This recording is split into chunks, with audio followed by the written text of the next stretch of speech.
My name's Anoop Hoti. This is the K1Anoop Show, where we deliver greater insight into the world of kickboxing and much more.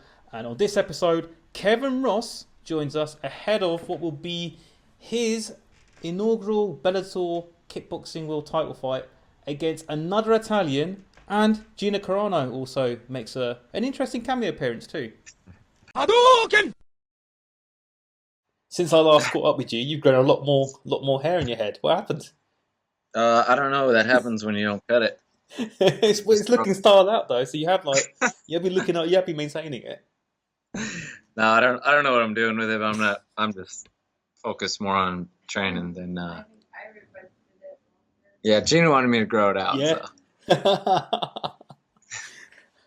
Good call, Gina. Good call, because he's looking like the photos of old when the pair of you were much younger. Last time we did it, we got in a fight. Do you want to just pull her into the camera and then we can hear her better? No. She said last time I grew it out, we got in a fight and I shaved it off. Is that what happened? Yeah. Yeah. Why? Because you were dyeing it pink and all sorts, or just because she didn't like long hair? No, she wanted me to grow it out, but I don't, because it's just a pain to deal with, when you're training and stuff. So, I was only growing it out for her, and we got in a fight, so I shaved it off. Oh, there's always a story behind something, isn't there? Yeah. Good. Yeah. Lover's Tiff made you a mean-looking skinhead of a Terminator in Muay Thai. Fair enough. It works. So, obviously, Bellator Kickboxing 7 / Bellator 183. They announced you've got another Italian on September the 23rd. You were saying you'd rather have someone bigger profile, not another Italian, and they go and send you exactly what you don't want. Yeah, unfortunately, I was supposed to fight somebody else. I was supposed to fight Abdallah Esbiri, that dude. He fought Gabe Varga and Sidichai and Glory. Yeah. Well, that was on that June card that was supposed to be in Rome that they ended up canceling. Mm-hmm. And when they moved the card, he got another fight lined up, so he wasn't available for this one. And then, just I was like, whatever, give me whatever. I didn't want to worry about it or deal with it and have to worry about another fight falling through. So it's just one of those deals. Yeah, it was a shame that the June card fell through. When I asked Bellator Kickboxing about that, they said that was fake news. Oh yeah. Yeah, they said what happened? They said there was never going to be a fight card in June or in Rome, and then when I found out the name through somebody else about who you're being supposedly matched up with, they dismissed all of it together as fake news and got very defensive. And I was like, whoa, something's going on here that I don't want people to know about. Shit happens, man. It's just like things happen. It's just like it's September, which is probably better than June, to be honest. Yeah. And it's in San Jose. Yeah. Bay Area. Yeah. To my Bay Area fam great. over there, hello. Haven't seen you in a bit. I'll come over sometime soon. Domenico Lomurno, who's a former amateur K1 world champion in 2016. What do you think of him as a fighter? What do I think of him as a fighter? I think he's really tough, wild, aggressive, unpredictable. I think I need to be on my A game and fight smart. But he's going to be looking to put on the upset. Yeah. And especially coming all the way over here, he's got nothing to lose, whereas I got everything to lose. Fighters talk about that, especially the more seasoned fighters with big profiles such as yourself, and it's across all combat sports. It's like some little chump might come along, as a younger fighter or not as well known or hasn't been around for that long, and then it's calling out the guy with the bigger name who's got greater history, and it is a greater risk, it's perceived, for the more established fighter to take on this unknown quantity too soon. Can you relate to that, or do you think that's just a bit of some people to take it a bit too far with that sort of thinking? Can I relate to taking on more experienced fighters? Do you relate with that way of thinking? Are you in line with that way of thinking, or are you just like, that's bananas, just fight whoever comes along? Yeah, I mean, eventually you do. I mean, you always should just fight the fights that come along. You know, a lot of people try to handpick the right fights, which is in some ways a smarter way to go about it, but you're also not going to be fighting very much. Because there's only so many people to fight. There's only so many cards, and if you're always waiting around for that perfect fight or only the people you want to fight, you're going to be sitting at home for a long time.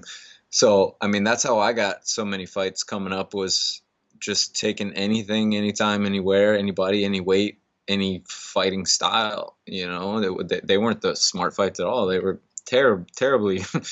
I was outmatched, and in the majority of my fights, I was way outmatched, and probably shouldn't have been doing them. But it's how I got to where I got to, and I wouldn't tell other people that's what they should do, but that's what I did, and it's what worked for me.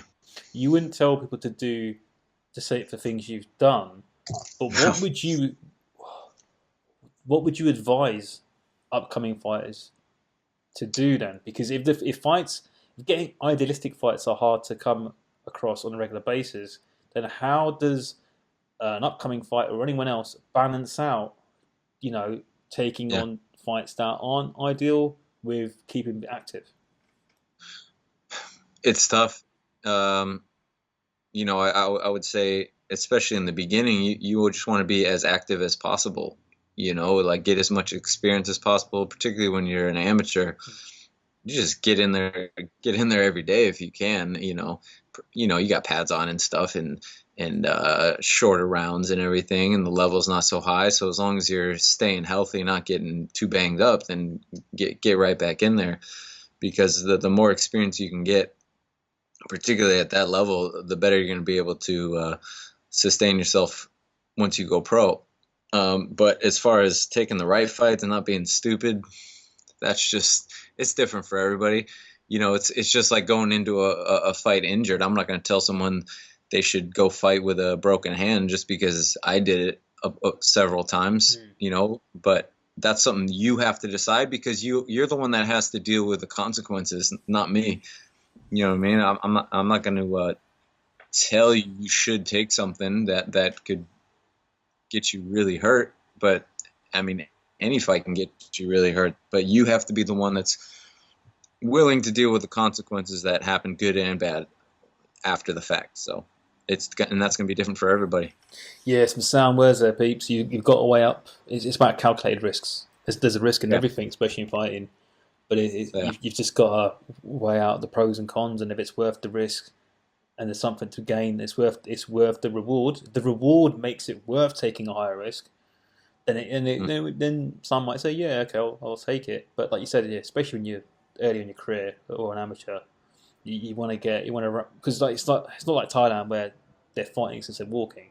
It's different in the Western world. To get that, to quickly get that level of experience where you're competent enough to take on things at a high level. Because it is, what's unique about kickboxing is that Dario Alba said this to me on the K1Anoop Show in the past. Is that it's the one combat sport where, with a bit of luck and just sheer determination and high work effort, you can quickly escalate up the playing field order up the pecking order.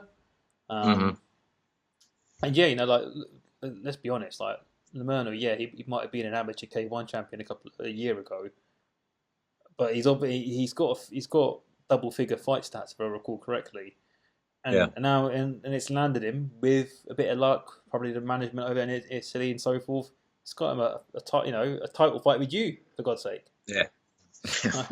So it's all right for him, isn't it? Yeah. It kind of works out in the end. Yeah, a little bit of luck in the mix there. Bellator Kickboxing 7. It's going to be headlined by Karim Gadji against Raymond Daniels. So we've got Europe versus USA. We've got the Ryder Cup of kickboxing there at Bellator as well. Gadji's obviously defending the welterweight title that he got back again against the man with the super spinning skills, Raymond Daniels. What do you think of that matchup? Man, it's always interesting to see how Daniels matches up against people, or how people deal with his style. Man, it's really tough to deal with, especially if you don't have a really strong, solid defense. Yeah. Like Nicky Holtz, and he fought him perfectly. He Yeah. had real solid, hands up, tight guard, didn't really flinch on nothing, just kind of walked him down. But cut the Broke his leg. corners though. He cut the corners and he got him in Yeah, the corner. That's the thing. He cut the angles. I should say better. yeah.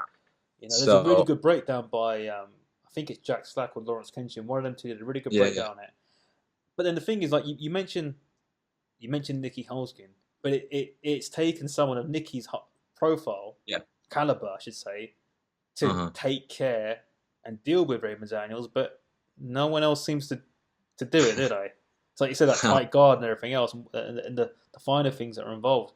Why do you think so many people, apart from Nicky Holzgen, are just not going to be as big a favourite as Holzgen? I'm not saying that's a reflection on Gaji. I think Gaji would be fine, but just generally, what is it about? What's the difference between Nicky Holzgen and what he does and what other people try and emulate, in your opinion? Experience, ability. Yeah. People can emulate that style, but until you've had however many fights he's had and at the level he's had, there's all these things you just don't know about, and it looks the same on the outside, but when you're in there doing it, it's those years and years of doing it against all types of different people, going forward, going backwards, getting hurt, being tired, having that ability to hold that and stay strong and confident in what you do, and not open up those holes that Daniels finds, and that's what he does. Is he kind of dances around, does his crazy spins, and exposes these openings, and then just takes advantage of them. And when you got kickboxers or Muay Thai fighters that have never fought anyone like that, it's different. Yeah, it's very different. It is very different. That is one way of putting it. You've obviously had a couple of more months off from fighting than you had anticipated and you would have liked. That reaction says a lot more than words probably. Yeah. It's clearly frustrating for you. Yeah. What is the situation with Bellator? I mean, what's the plan for the remainder of the year to start off with? Well, I don't know what I can and can't talk about, but I am hoping to fight again by the end of the year, December, if things go well. Yeah. When you say if things go well, does that mean goes well in communication and so forth with Bellator? No, it just goes well and everything. I mean, no matter what on anybody's side, you only have so much control. The promotion only has so much control of whether their cards work out, whether the fighters stay healthy and they can put them on. I only have so much control of whether I'm healthy or injured or any other number of things that can come up. So, you can't blame anybody. Just like the supposed June card that wasn't ever happening. I wasn't mad about it. It's just frustrating. I don't blame anyone for anything ever happening. It's unfortunate. I mean, sometimes fighters back out the day of the fight. I mean, how many times does that happen? I mean, you do this long enough, you're used to it. Yeah. So I'd like to stay more active and maybe fight every 3 months or so, but who knows? We'll see. Fair enough. I mean, it sounds very uncertain, and uncertainty is something nobody likes. When I was coming up, I thought one day that wouldn't be the case, and you would just know when you have fights, and they'd be there. But 15 years later, and at this level, it still happens. It happens at every level of sport. It will always happen. So you just got to get used to it and deal with it. Yeah. We've even seen someone like John Jones crash, a UFC headline bout, for example. Hang on, didn't the whole event get scrubbed? I think because of Jones. Yeah. One time. Yeah. So it's just these things happen. It's unfortunate, but it's part of the business. It's just one of those things that happen. But there's an obvious name, and that's always been linked to you. And you're both fighting in Bellator. You're both 65 kilos. USA versus Canada. Yourself, Gabriel Varga. Oh yeah. You forgot about him, huh? He's No, been no, out I in didn't China forget beating about it. people up recently. I was trying to think who you're talking about, and I don't know why he just like slipped my mind. Yeah, like Varga, man. Like When's that I was going to happen? just, Do I don't know. you see it happening in Bellator now or not? Yeah, I do. Unfortunately, he lost his debut there, um, so it's not like they can put him up against me coming off a loss, you know. So I think A he's gonna decision loss just, that he wasn't happy about. yeah, of course. But a loss is a loss, and no matter whether you agree with it, whether you don't, it doesn't really matter. It's what it is, and um, I'm sure he just has to get at least one win in there, and then they can match us up, or you know, depending on what happens with me. But yeah, I would hope we can fight maybe the end of the year or next year. But yeah, I see it happening. You see it I happen. mean, I'd be happy to let him fight for the title, even though he came off a loss, because like that loss doesn't really mean anything to me. You know, that doesn't discount his whole career. It's just one fight. So, yeah, I can't wait to fight him. It'd be a great fight, and you know, I think we've been talking about fighting or the possibility of fighting for like a decade now. Even when we were amateurs, I think, you know, it had been mentioned around here and there. It just never happened. Yeah, early in his career, he spoke about this. He didn't have that much experience in Muay Thai, so he wanted that one or two more fights from you both in line fight. But it just never happened. But hey, you know, I think fight fans would I know fight fans want to see that fight. I know you two want to see that fight. I mean, I get people messaging me or tagging me every now and then about that potential matchup. You know, it's just one of those things. Hopefully, it can happen sooner rather than later. And hey, this is kickboxing. It's not like people need padded records. You know, it's the one sport where there's a lot more integrity than that. So yeah, it'll happen, man. And just hopefully, I would say it would happen within the year. We'll make it happen. Yeah, cool. Obviously he's been out in China doing his thing, and if we look a little bit more at Asia, Buakaw had a fight, won that quite convincingly. I think against forgotten the kid's name, and I think he's the one that's going to be fighting Charlie Peters next on Phoenix Fighting Championship. I think it's the same. The first name's the same. I'm not. You know what? I'm butchering people's names lately, and I apologise. I'm not going to try and pronounce it right now without looking at anything at the screen. And I'm not going to get it out of the screen because Skype is going slow enough as it is. I think it's Aziz Hada. I think it's the same one that's going to be fighting Charlie Peters, because Peters is going to be fighting Dylan Salvador. Salvador pulled out for undisclosed reasons and then turned up on the fight night saying Tripe about a couple of weeks ago. So that was a bit odd, following his glory defeat to Sir Adamchuk. But like, what do you think of Phoenix Fighting Championships? From what you're seeing with what they look to be doing from Lebanon out in Europe? You know what? Honestly, I didn't really know anything about them up until today when I saw Buakaw's fight. Yeah.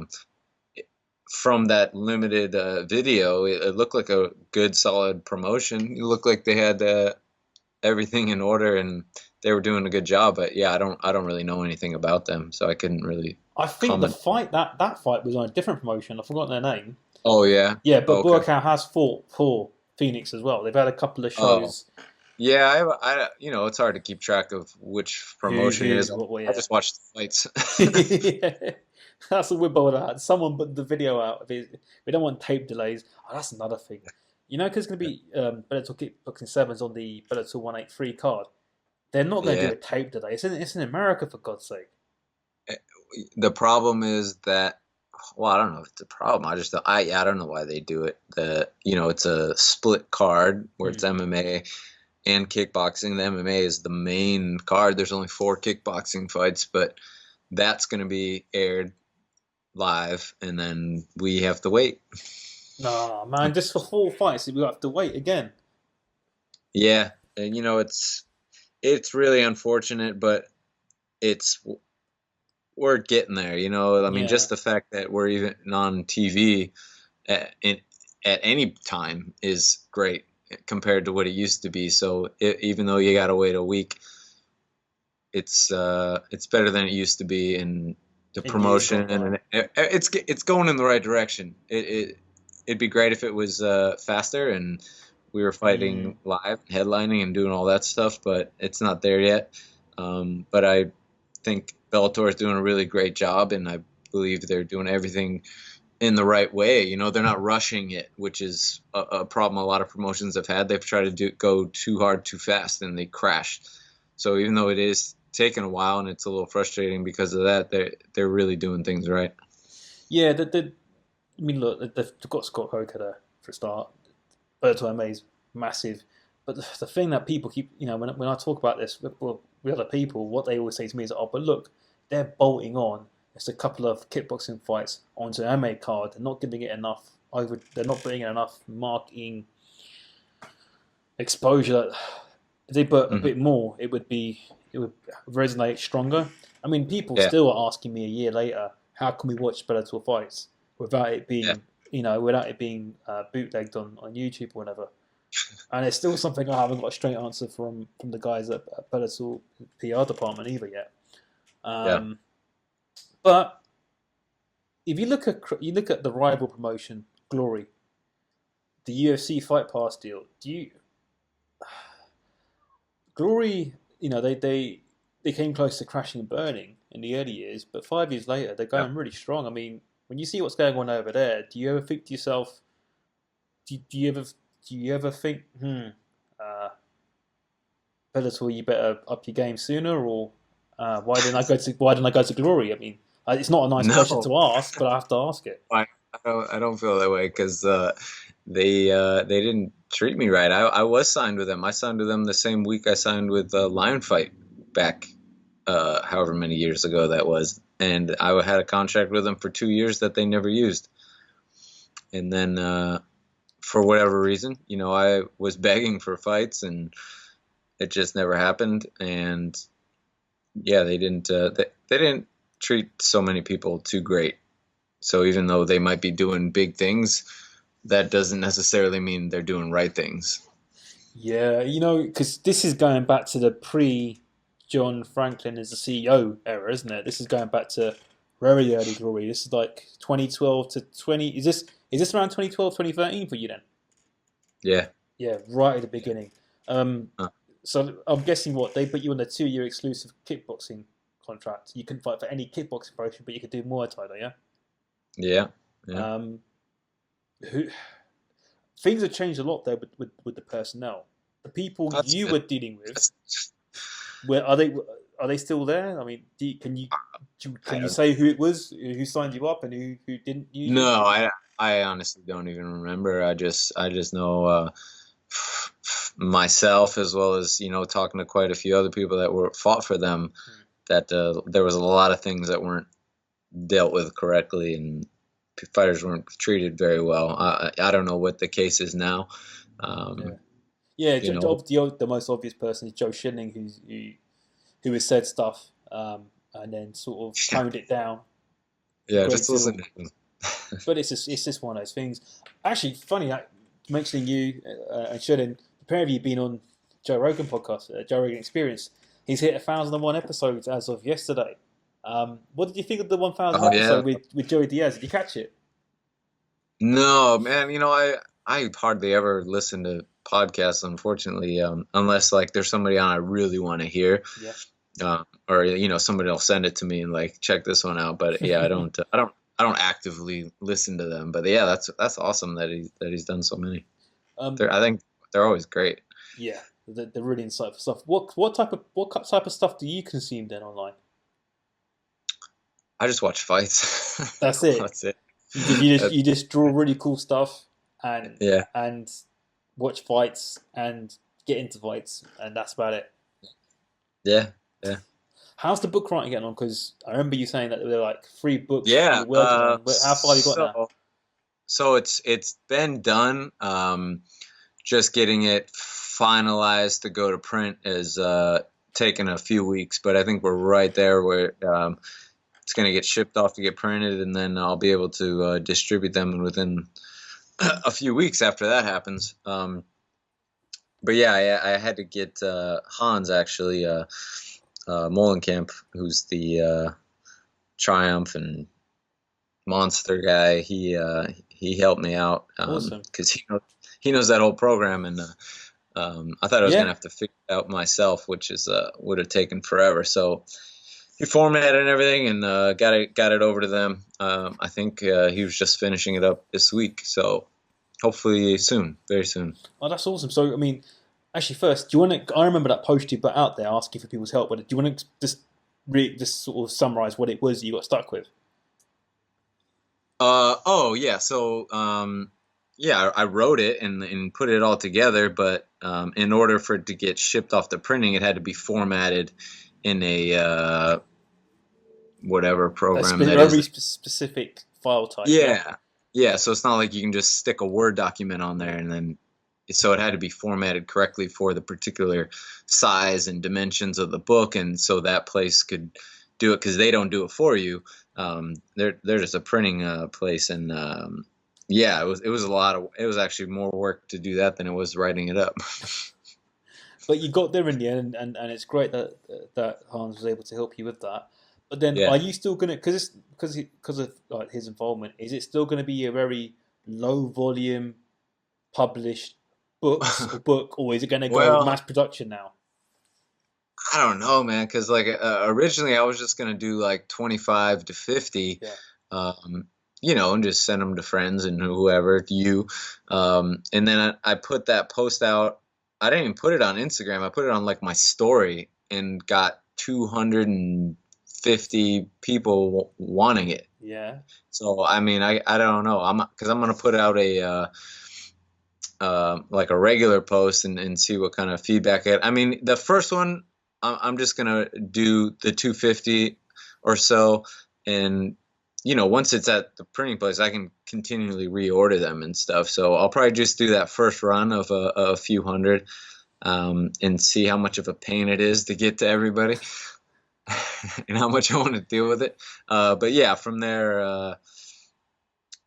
Kind of go from there. I mean, this whole thing was really just kind of a practice anyway to see what it was going to take to do it myself and to do a kind of a small book. I mean, this is going to be a piece of a book. I'm going to do basically a series that eventually will all be put together in one book. But I'm going to, instead of waiting to the end and writing my entire book out at once, I'm going to kind of print out the chapter. So this is like the Senshai chapter, you know what I mean? And then so it'll be almost like a series that people can collect in that sense. And this was just kind of a playing around and seeing how it goes, and it's been going great.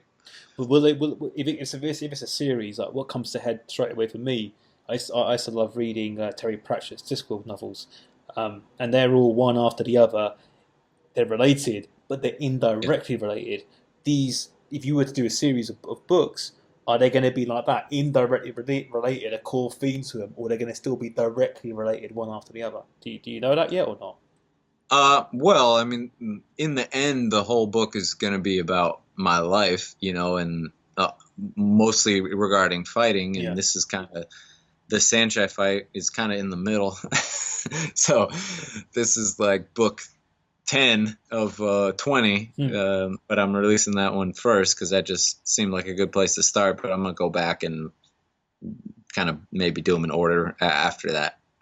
So you're thinking. So it's not definite yet. You're thinking of putting the middle one out first because it's Sancho's name, and then doing the prequels and then doing the sequels.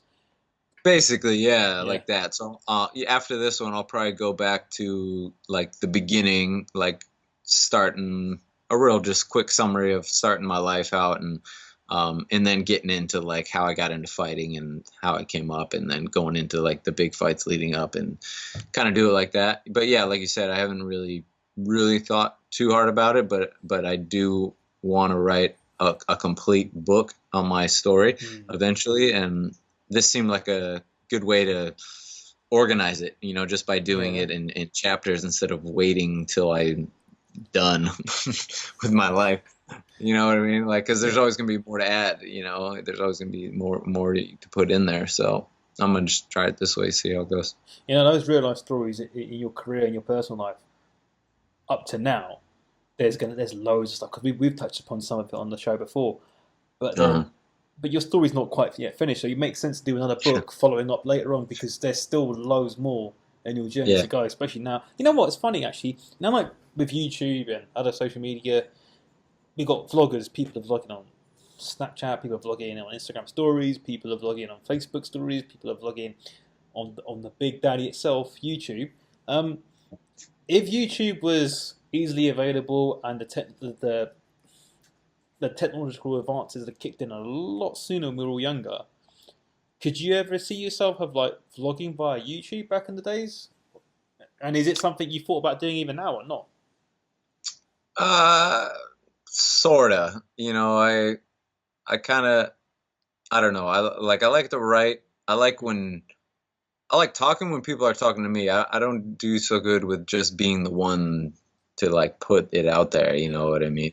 Like I can talk forever if you're talking to me and you're the one coming up with questions and you're the one kind of pushing the conversation. But if I'm just there with like a microphone and doing the show, that's not really kind of my thing. You know, so yeah, it's I'm more of like an interactive talker than a solo talker. No, I know exactly what you mean. You get out of here. Oh, is Gina taking the mickey again? She has a difference of opinion to you then, is it? I don't know. I'm sure. Oh, that's cool, man. What was the other thing I was saying to you? It was like your Instagram is pretty cool, and you touched upon it as well about. Also, we look at the content you do in your blogs and stuff. It's and talking. Those two things are long form. Do you feel that? How do you think the younger kids, or not even younger kids, how do you think other people can sort of express themselves?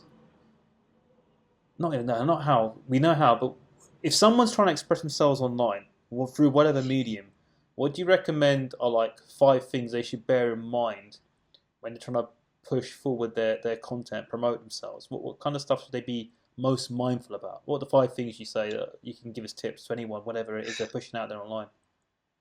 Oh man. Well, I think you always need to keep in mind that this is, once it's out there, it's out there. It's kind of a permanent thing. You know, I think sometimes people get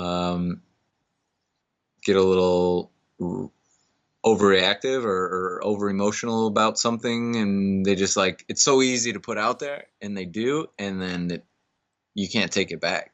You know, like so a lot of people have gotten in trouble over the years for things like that because Sex tapes. Anything, you know what I mean? Things you say, things you think, maybe you weren't in the right frame of mind. Particularly kids now, you know, in high school and younger than that, you can do a lot of damage before you even realize that. I'm glad we didn't have this coming up because who knows, you know, what would happen. I think that, I don't know, I find that people get a little too, they just try too hard. They try too hard to be, like everybody wants to be famous for whatever reason, you know, and I think people that are just kind of true to themselves and genuine, like that's how you reach people, is by being real. You don't reach people by saying, hey, look at me, look at me, look at me, I'm important, I'm this, because people just don't care, even if it's something they might care about. If you're putting it out there like that, nobody wants to hear that. Be genuine is be one genuine. You know, I mean, when you look back at some of the really great artists, authors, all these people, they did their thing because they loved it. It wasn't because I'm doing this so I can be famous and make a lot of money. I'm doing something I love. I would do it even if I didn't get paid for it. I would do it for free. You know, that's just like fighting or anything else. You want to make it big in something. You gotta find something you really love that you would do anyway. And hopefully, you know, things work out and you get the recognition you deserve, and you know, you can make a living doing what you love. But if not, at least you're still doing something you love and are passionate about. Yeah, so there's 3 things there. One is think 10 steps ahead, because there's always consequences in the long term to what you might distribute about yourself out there. The other is be authentic, be genuine, and make sure your intent is pure and your desire is deep. And the third thing is obviously do what you love. You know, people will think of Gary Vee straight away, but it's so true, because correct me if I'm wrong, or add to it, but it's like if you do something you love, you will commit to it even through the tough periods where you're not getting any money or any attention, and it's not building up, and you're putting stuff out there and it hasn't quite picked up, and people throw the towel in after 2 months or 2 years. You just got to play the long game, isn't it? Yeah. There was that's really good. I think it was like Jim Carrey's like graduation speech. He was talking about how you can fail doing what you hate. You might as well fail trying to do what you love. At least you're going after what you want. You know what I mean? So no matter what you do, whether you play it safe and do it the way they say you should, or you kind of go off on your own, there's pros and cons to everything. There's risks. There's no guarantee you're gonna make it anywhere or do anything, regardless of what you do. So you might as well do what you want. That's true. I remember there was it's not too long ago, a couple of months ago, there was an event. I think it was a kids tournament or something, or a kids seminar that you attended. I think you were a guest speaker or something. Have you done any more? Have you done much more since then? And what was that about? If you can remind us, please. That was actually they started these youth tournaments out here as like a what, in California alone or throughout the States? Well, that was their first one, and they're gonna start doing them more nationwide as a what would you call it, like a build up to. It was really geared towards like the IFMA and everything, and like kind of trying to develop a youth program so we can kind of build the quality of fighters here, and everyone kind of getting on board in this organization, working together so we can start these kids out younger, grow them, figure out, you know, who's who and what's what, and they can get more experience that way. Once you get to that higher level, you have an avenue, as opposed to what it was like before, where you just got to jump in and swim with the sharks, you know. So it was great. They had like 100, I think, 100 kids there that day, and all ages, from little tiny babies to like 12, 13-year-olds, and you know, seeing that and seeing how much things have changed from when I started it was pretty incredible. Yeah, definitely. I mean, which organization was it? Was that the US? Was that the US MF? Patrick Rivera's involved with that. Yeah. We both know. That's That's pretty cool, man. It's just, so Patrick's a really nice guy. He's got a lot of heart, and he's a straight up guy. You know, heart in his sleeve, intent's pure.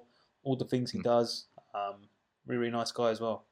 So I think that was their first one, and they're gonna start doing them every however long, at different spots all over the country. You know, like people all from all over the country travel to that one. So I think they're going to do here. The next one, I think they're doing in Texas maybe, and then back east. And so kind of almost like developing a league for the youth to get experience and fight. You mentioned Texas. Going back to JRE, Rogan mentioned something about Texas on one of his recent episodes about how they're like ready to leave the union, and they were talking about how like everything is like named after the state. The business is like Lone Star this or Texas that, and the Texas flags everywhere. Why is Texas perceived to be so unique from the other states and over there? I don't know. Gina, why is Texas crazy? It's She was born in Texas. I think it's the new California. I think everybody's moving out there now. It's affordable. Yeah, she says it's like the new California, where everyone's moving out there. It's a big big state. It's affordable. You know, maybe just they got all them guns. just different mentality, I think.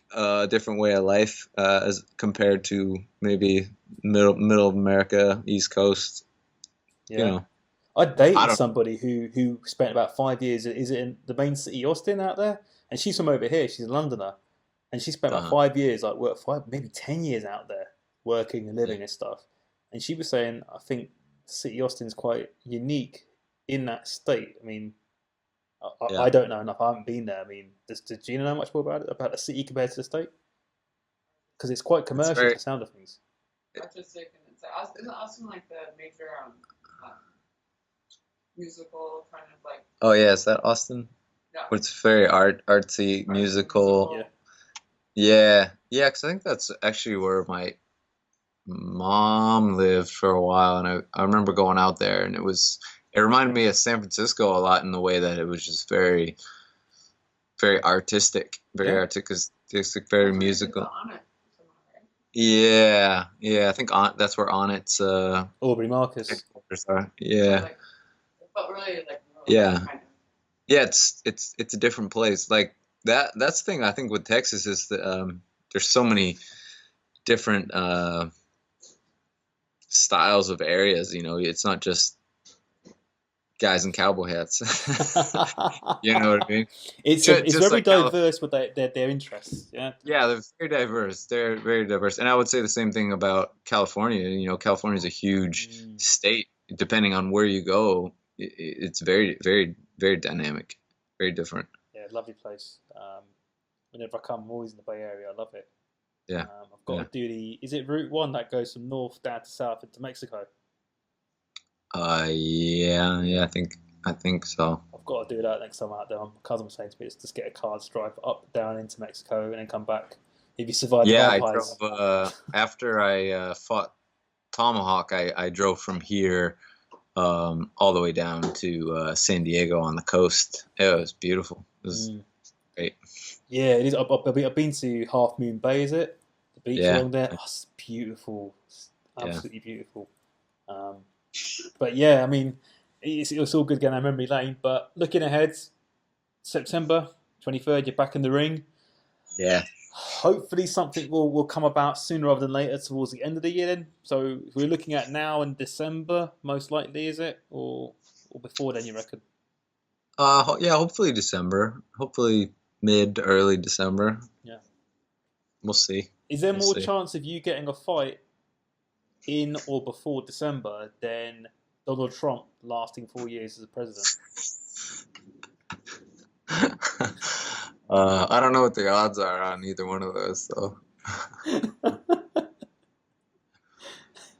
He's an interesting guy. He doesn't give two flying monkeys what he puts out there on Twitter or stuff. You gotta respect that. You gotta respect that you don't care. Not that it's a good thing, but you know, it's when somebody just speaks their mind, and even if you don't like what they have to say, I think you gotta respect that. It's quite refreshing, isn't it? Because he's like a throwback. He doesn't give to. He just says whatever he wants. I mean,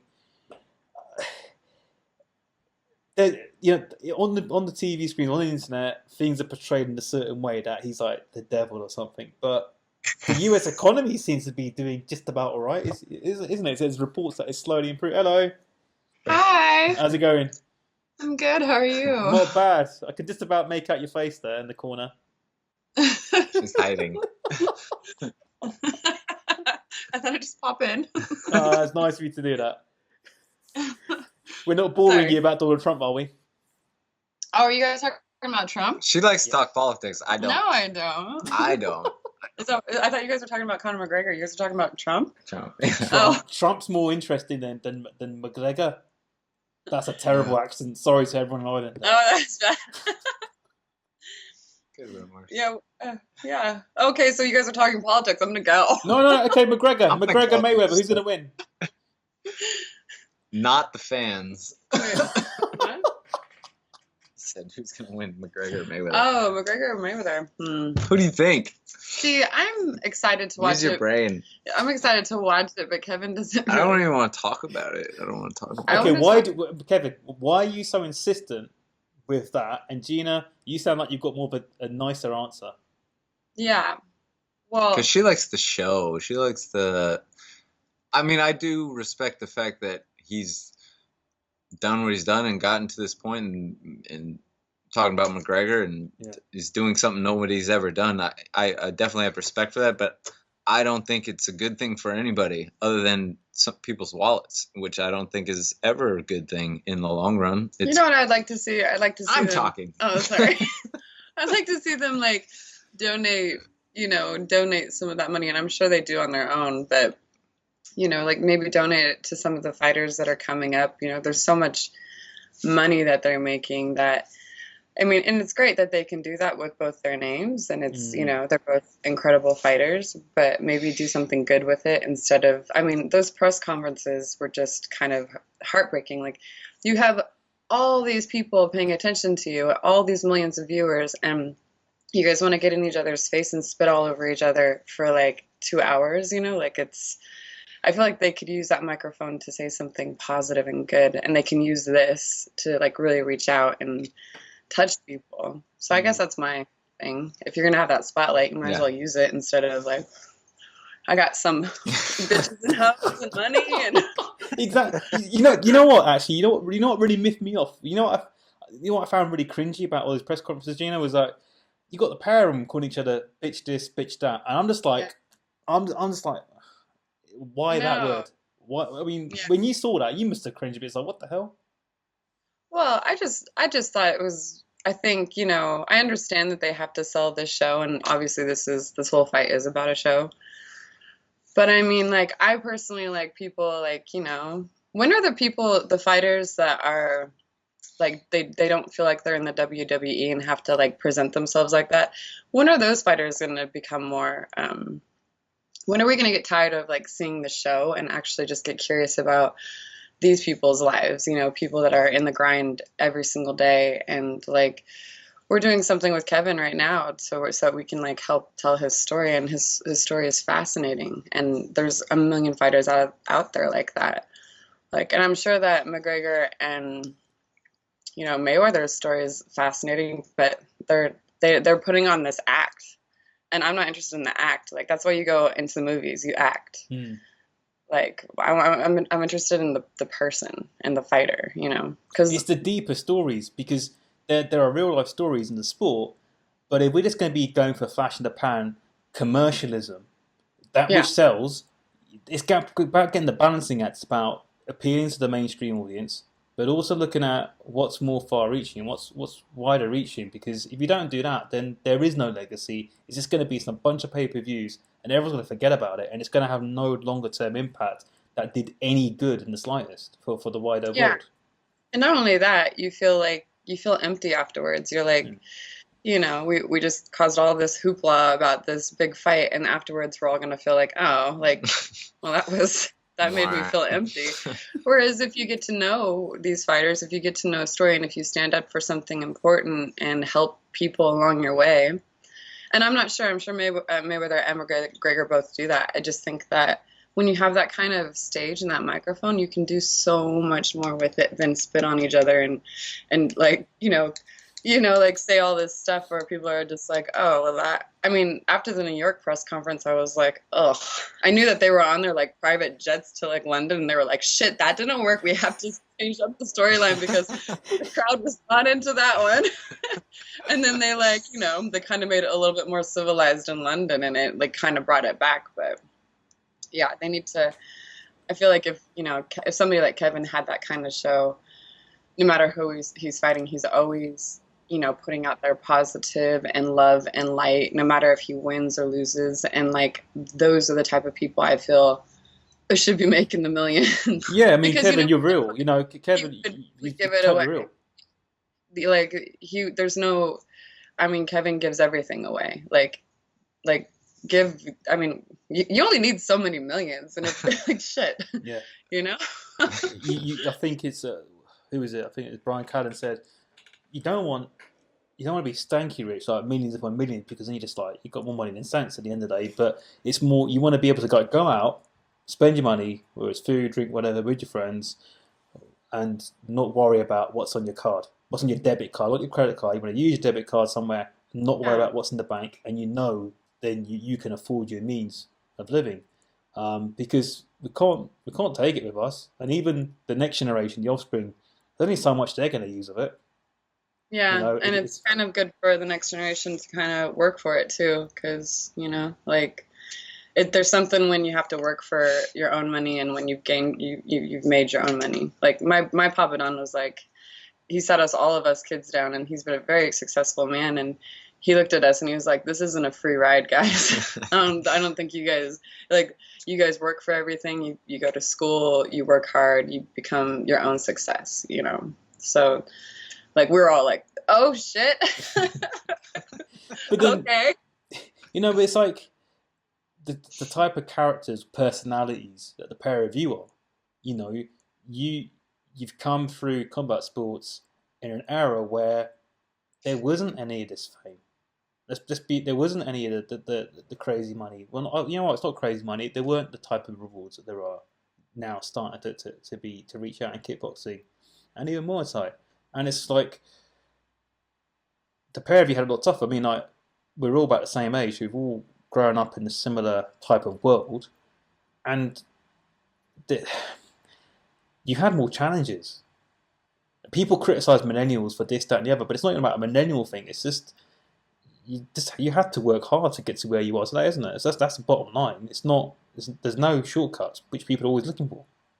And Kevin, I'm really thankful for that. And I think Kevin's always had it. Like, Kevin's had it way worse than I've ever had it, And he, being around him is a good influence on me, because you almost can't help it. Sometimes you do take things for granted, and you don't really realize what we do have. Like, we live in a 2-bedroom apartment right now, and I think for around after his fight, we're going to be moving into an RV for the rest of the year.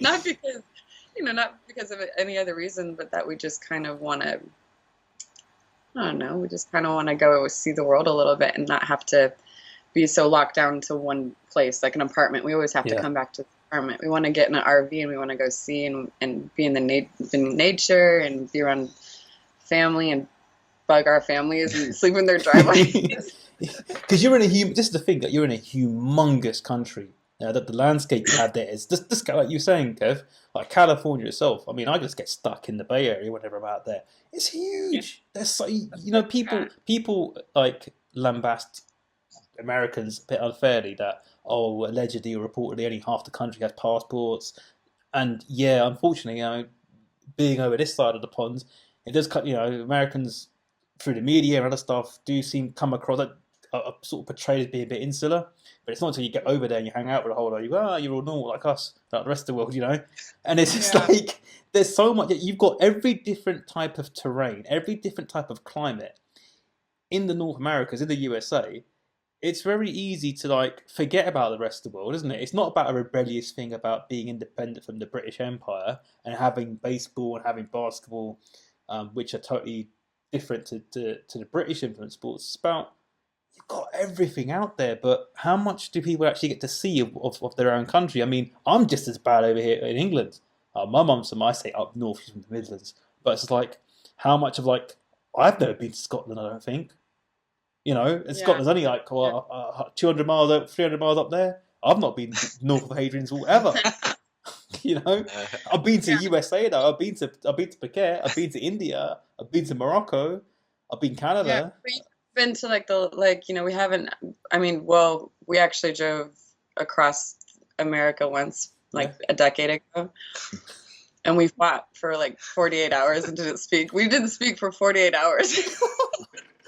Why? And I guess because we are very stubborn. You're both stubborn. Usually it's one person in a couple that's stubborn, but you're both stubborn, huh?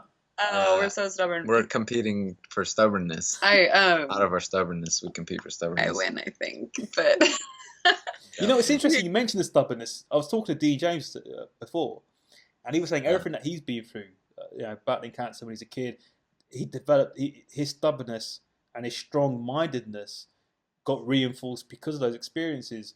Do you feel that to really stand out, to really be a leader in your field, especially in combat sports, you need to be stubborn? You need that natural stubbornness. It does you a world of good, not bad. Yeah, it's just like anything else. It's a matter of how you apply it. You can be stubborn and it be the best thing ever, or you can just be a jerk all the time because you're so stubborn and you don't want to change. But you have to have some kind of stubbornness in order to stick through something that's where everything is going wrong and everything is telling you shouldn't do it anymore, but you know it's something you want. You have to be stubborn to get through that. Yeah, and then just, choose your weakness. I'd like to be the weakness here, and then you're my weakness. Oh. Okay, then just have a little weakness and everybody's happy. Yeah, pretty much. Yeah, everyone needs their bit of crazy and everyone needs their weakness, without a shadow of a doubt.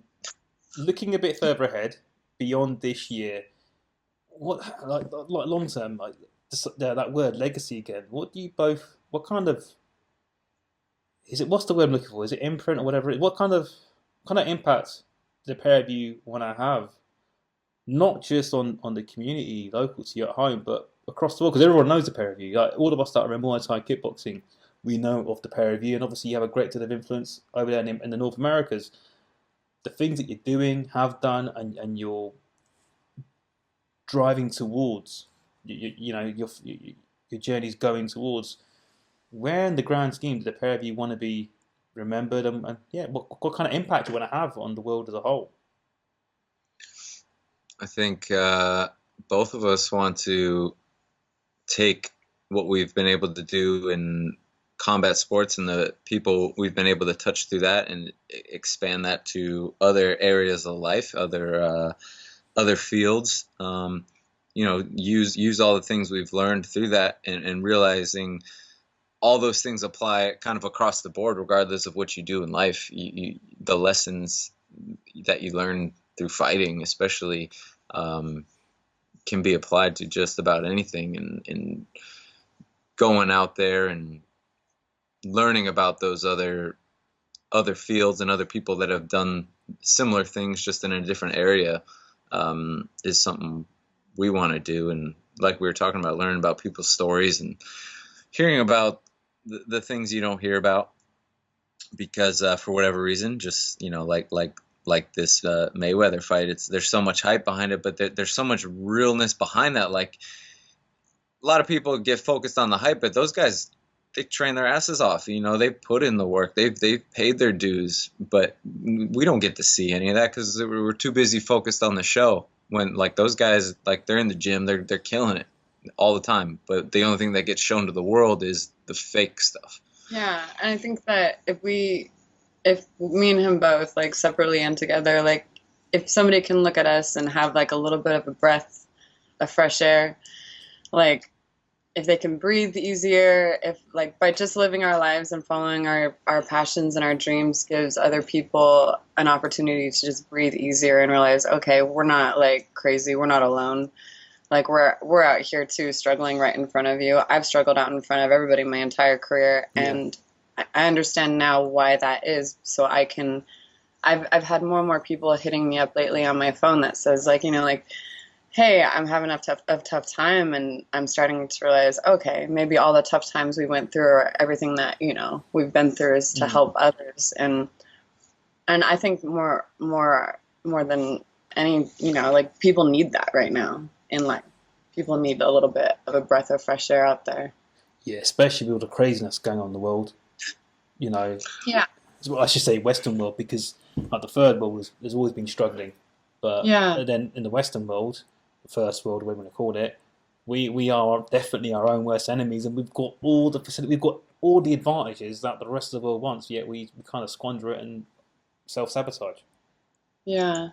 And at the same time, like we're traveling and we're trying to learn and we're opening our minds and opening our hearts, and not all Americans are assholes, like we're not all like loud and overspoken, and we're not all trying to, wear the bling and like be famous, we're just trying. You know what? The whole world knows that. It's just, you don't need a 50 Cent video to say all Americans like that. No, there's a lot more. So you look at it, you've got so many different. Just because the states alone, each different state has its own culture. Like we're saying, like Texas is unique to the rest, and like California, like the whole world is in California. You can find literally everyone from every part of the world in Cali, can't you? It's fair to say.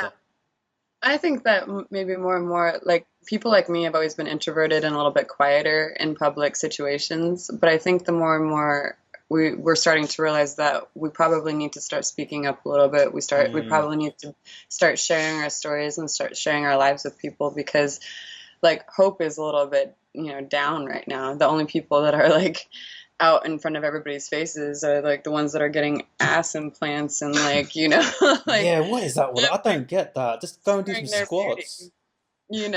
Like I think that people need to redefine beauty. They redefine like what should be looked at and maybe who should get paid money, and start kind of, I don't know. I think eventually people are going to get sick of looking what they've been looking at, and they're going to crave something a lot more real. And I hope that we live in that lifetime, because that's where we've been living.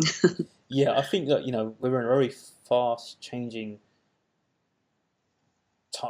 era, like evolving present day, and things will change quickly, and just like technology advances amazingly for health to prolong people's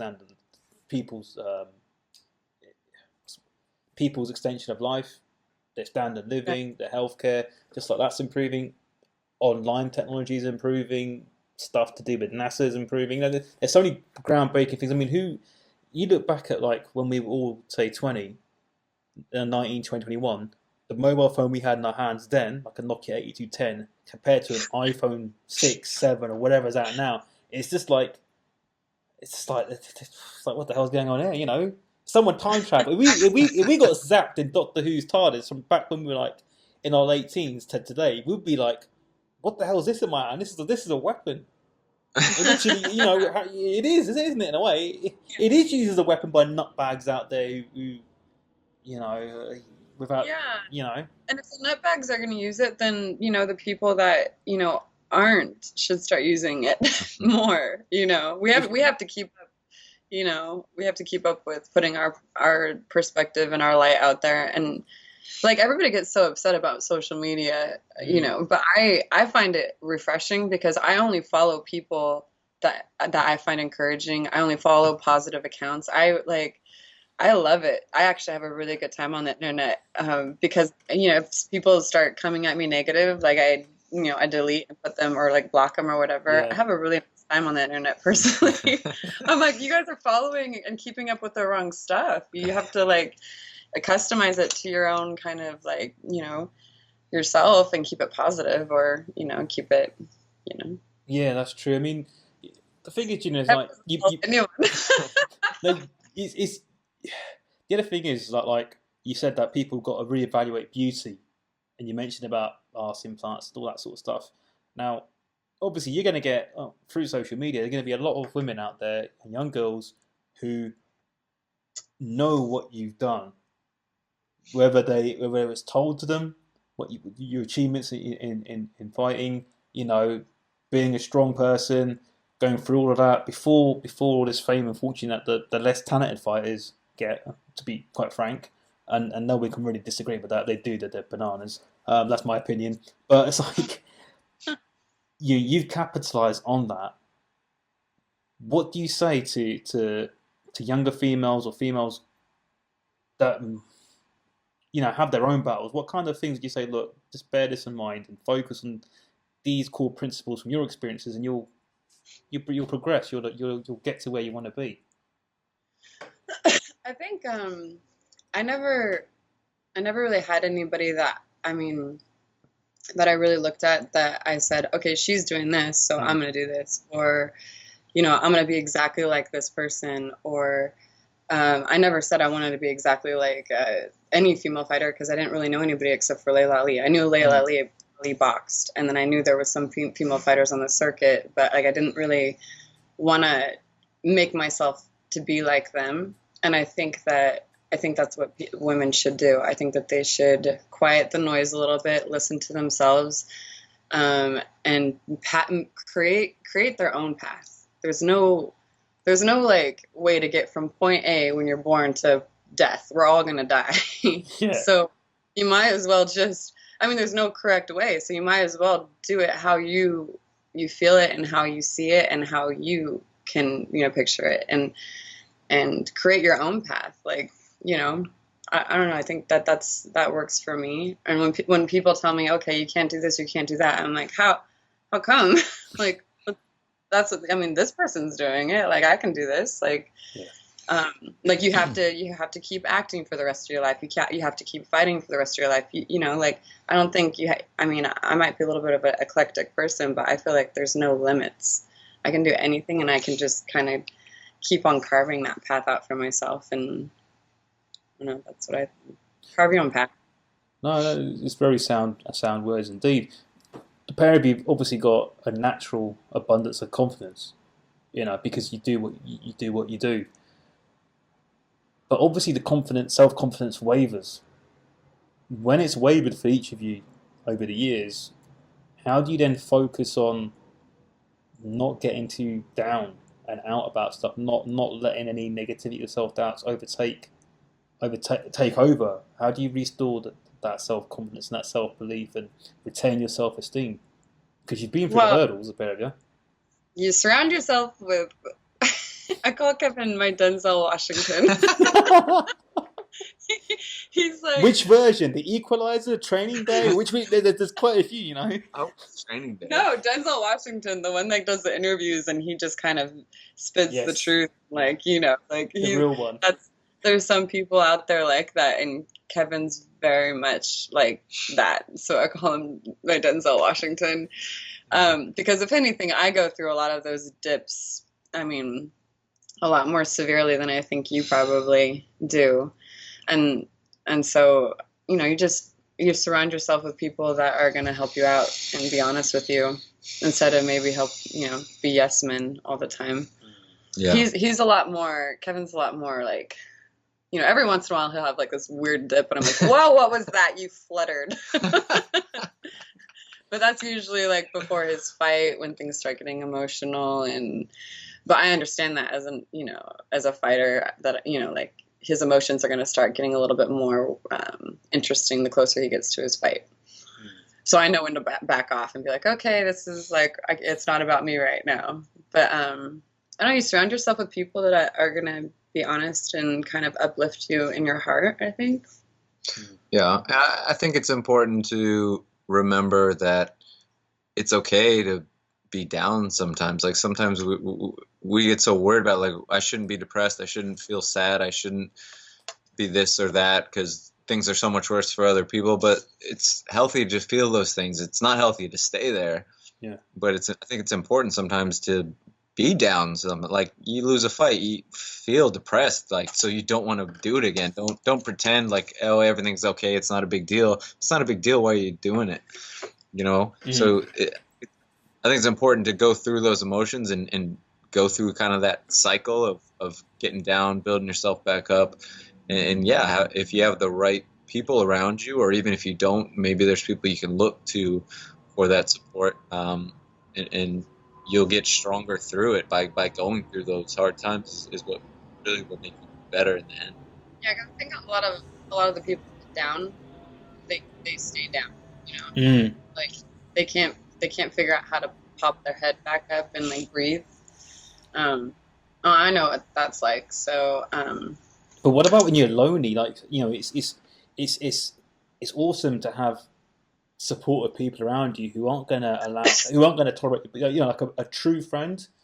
When we're talking a bit of hot air, they're going to be like, "No, mate, you change shit. Just sort yourself. This is the issue, and this is what you need to do." And you're just in denial.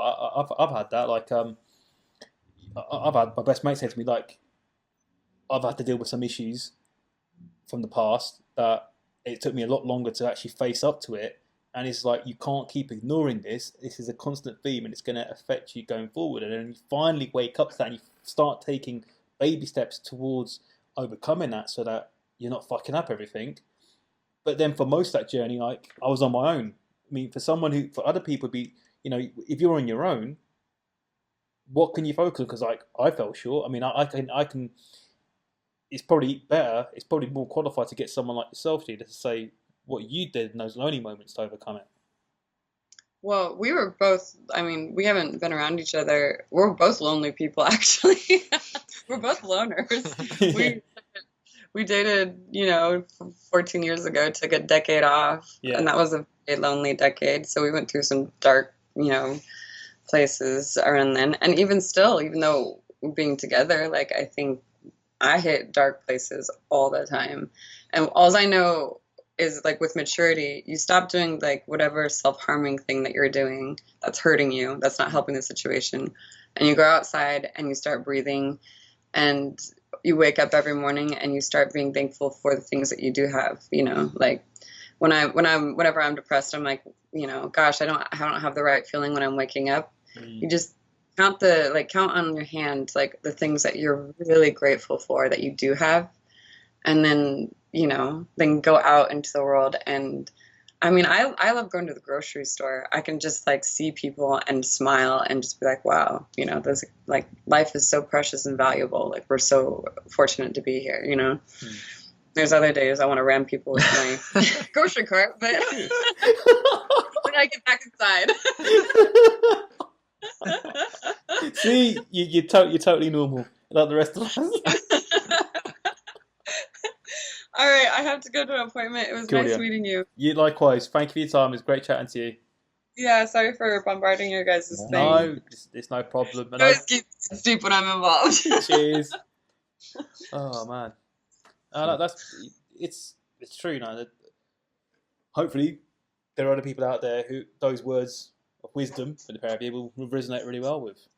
I think that's why over the years I've tried to be much more out there and putting my story out there and my struggles out there, because I know for me, like when we were coming up, the world was wasn't so readily available. So I didn't have many people to look to as, like, someone that had done it before. I didn't have someone to look at that had done this before, and realizing that I am a person that people look to as that, as motivates me to be a lot more,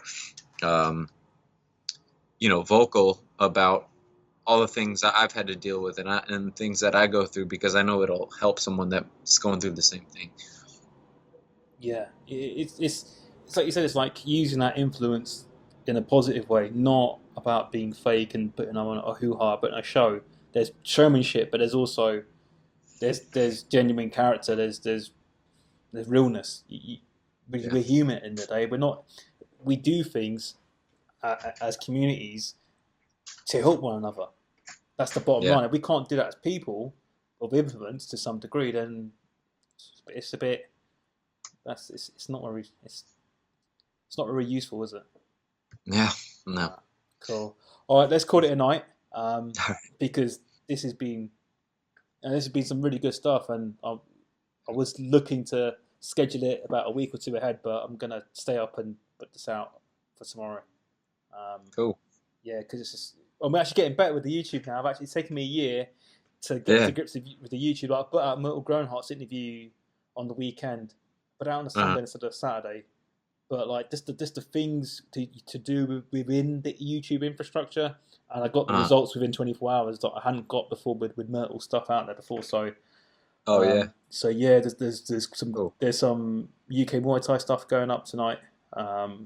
Yours, I'll upload it tonight, so it goes out tomorrow. And then there's Martin De Jong. Actually, he's waiting for me, so I've got a whole lot of stuff. All the dirt on Glory I'm gonna get out of him now. Watch, because he was there at the beginning, wasn't he? Oh yeah. Yeah. No, thank you so much for your time. Really appreciate it. Yeah, thank you. I appreciate it. Thank you. Let's do some outros and intros. Okay.